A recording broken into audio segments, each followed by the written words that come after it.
Just one is that we're seeing the priesthood of all believers. That it doesn't have to be the pastor that gives the pastoral visit.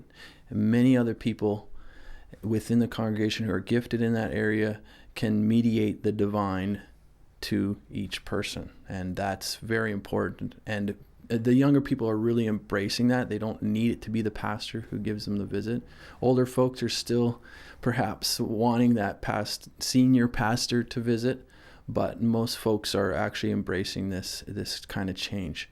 At the same time, that is unintentionally creates a problem for the pastor, and specifically the pastor, because they're not as expected to make these visitations, which they focus on more administrative preaching and almost CEO types of roles, and they become isolated from their congregation. So that's a bit of a danger if the pastors don't continue to keep touch base with their constituency, their congregation, their community. There's a unintentional office kind of created, and there's people aren't as approachable or the pastor isn't as approachable perhaps. They're not as in touch with the realities of the workplace or in their home life and that kind of thing. And sometimes pastors don't know what's going on in the lives of the families in their congregation, what their job situation is like, and that's problematic.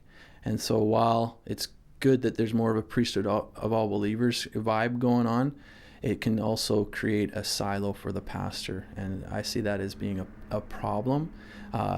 So the role that pastors are expected is, if we get too much seeing the church as a business, it can easily become that the senior pastor turns into a CEO, and I don't agree that that's the best approach to have for a pastor who's nurturing faith and spiritual formation within their congregation. So